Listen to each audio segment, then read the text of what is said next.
Well, good afternoon, Bill. Thank you so much for joining us here on to your new Joyous Life podcast. I'm so happy It's to an have honor to you. be here. Thank you.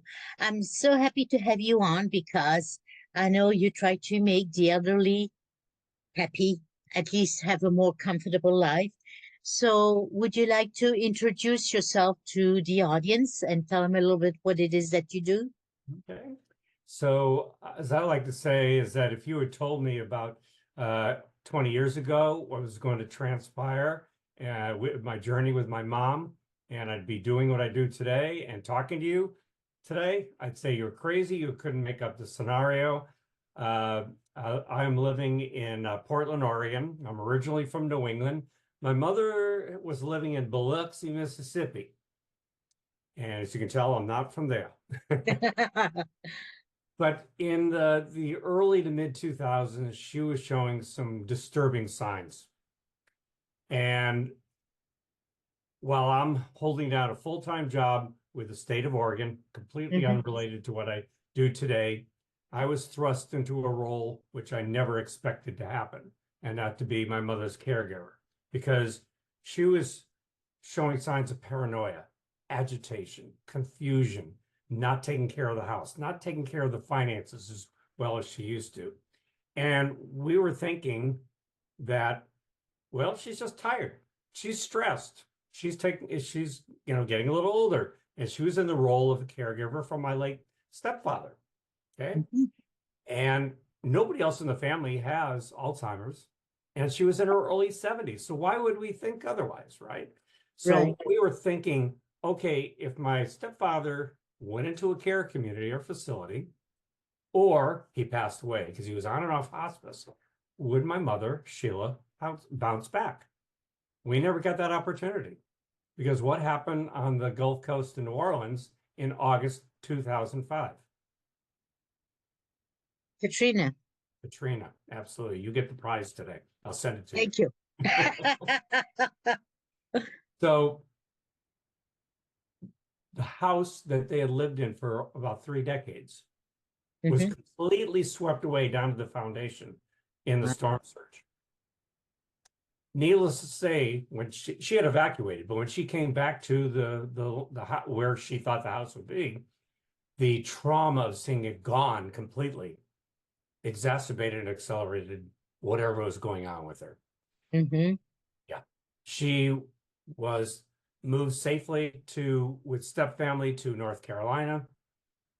Like I said, I'm moving into the caregiver role, long distance caregiving and travel, etc.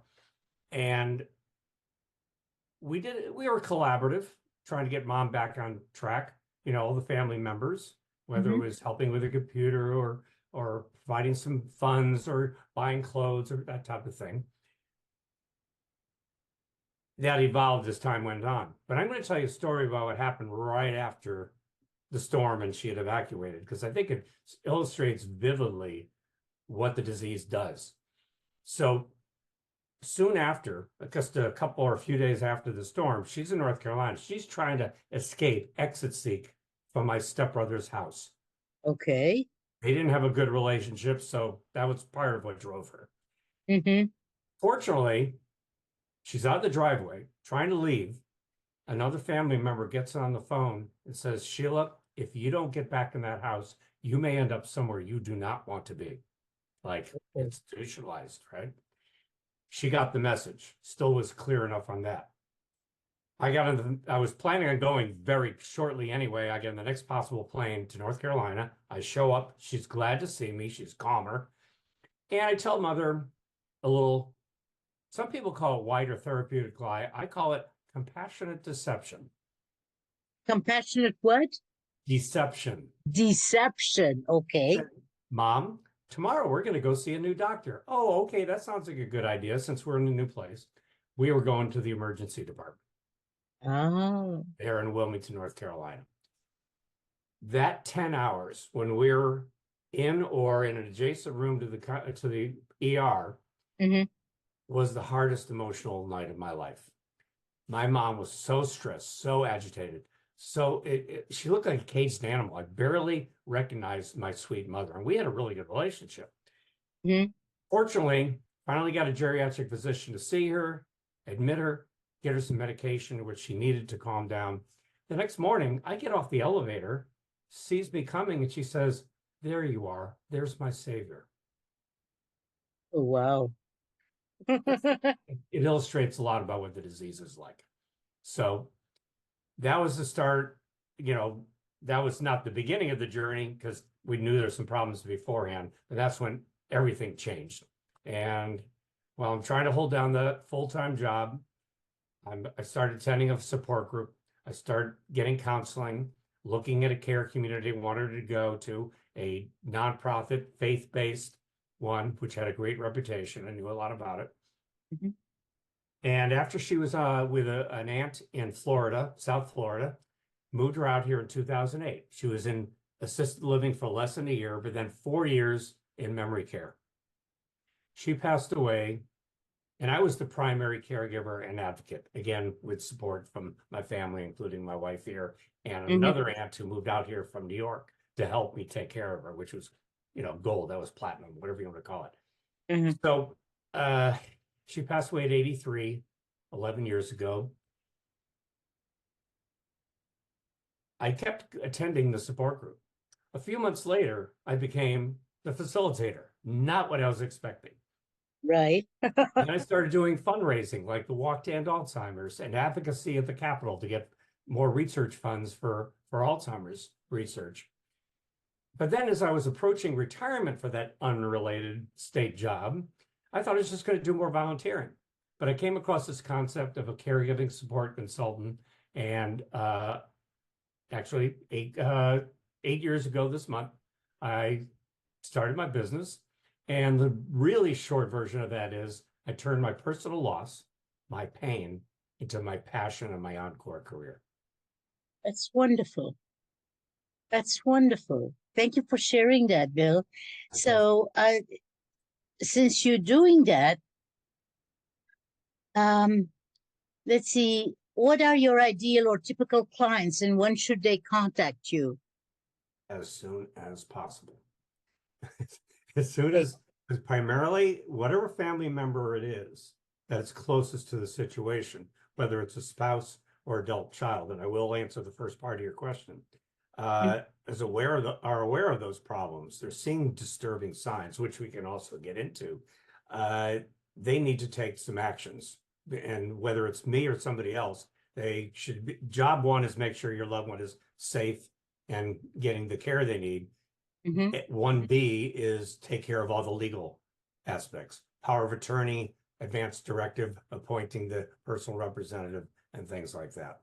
Mhm. Those are the most important things as soon as possible, because if you don't get that right to make decisions for or advocate for your person living with dementia, you may not be able to talk to the doctors or take care of their affairs the way they need to if they can't do it anymore. But primarily, although I in my support groups and my clients, I see from people in their 30s to their 80s, Mhm. the primary, I guess, some people use the term avatar, adult children, about 35 to 70, 75 years old, and mostly women, Hmm. because Alzheimer's in particular, as well as other forms of dementia, are a women's disease. The vast majority of the people with dementia, as well as the caregivers and the service providers, are women. And my networks, social media, et cetera, bear that out. It's like 80, 85% women. Wow. That's why the organization we're both a part of, which is a women's business, International Women's Business Networking, allowed me to join because it's a good fit. And people says, I didn't realize that somebody like you was out there. So That's right. Well, I didn't either until I met you. So, absolutely. Bill, you bring up a point. Would you mind explaining to us what's the difference between Alzheimer's and dementia? Right. That's like almost like number one in the FAQs. Oh, is it? Yes, it is. Well, I'm sure many people are not aware, though, of what the difference is. Absolutely. So the analogous disease would be cancer is an umbrella term, and then there's different kinds of cancer. Right. lung, breast, prostate, whatever. Dementia is the umbrella term. Alzheimer's happens to be the most prevalent, about 2/3 of the cases. It's the most expensive. It's progressive. It's a terminal disease. And of the top 10 causes of death in the United States, it's the only one without a treatment and a cure, and it's the Yeah. most expensive, unfortunately. So then you have almost over, I should say, 100 types of dementia. Most of them we never hear about, but some of the other names are frontal temporal dementia, FTD, like Bruce Willis had, vascular dementia, brain trauma, alcohol, things like that. Okay. Thank you for that. I didn't realize that. Mhm. So, what resources are available and how does one find them? So number one, which is what I did, besides attending the support group, was the Alzheimer's Association, which covers Yes. all types of dementia. In Canada, it would be the Alzheimer's Society. I believe that's also the case in the UK. But on their website, they have all kinds of resources, information, facts and figures, way to get a hold of find a support group. But they also have an 800 24/7 helpline, which is always staffed by a social worker. So if somebody has a question or is looking for support or information, or they're in crisis, that's the number to call. Okay. Very good. Thank you. And I'm sure you have some things on your website as well, right? Yes, I do. Mhm. Okay, so we'll be sure to put your website URL underneath the podcast so people can find you and reach you.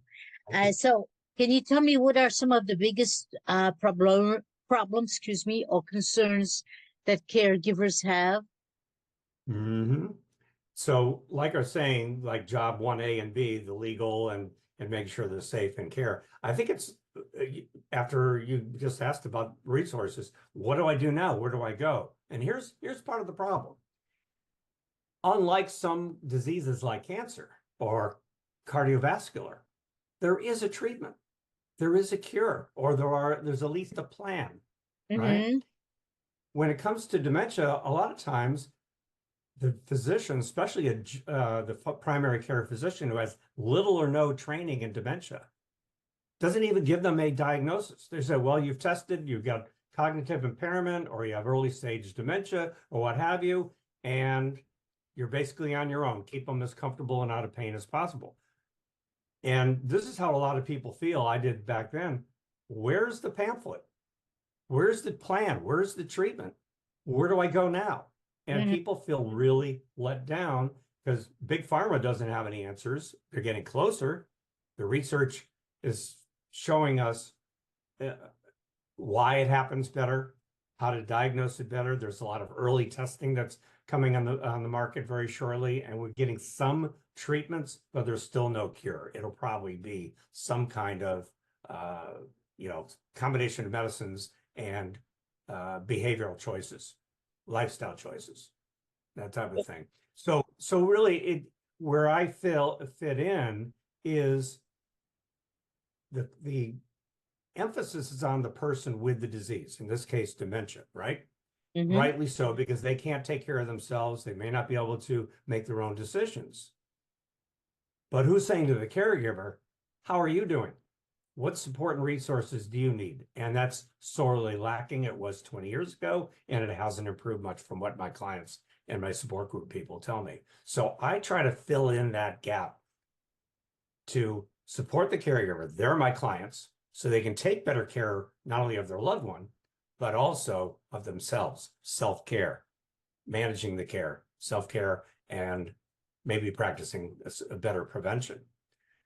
So I help collaborate with the care team and put together a plan so that the person with dementia is getting the best care possible and they're safe, and the caregiver is not burning out, getting sick, or worse.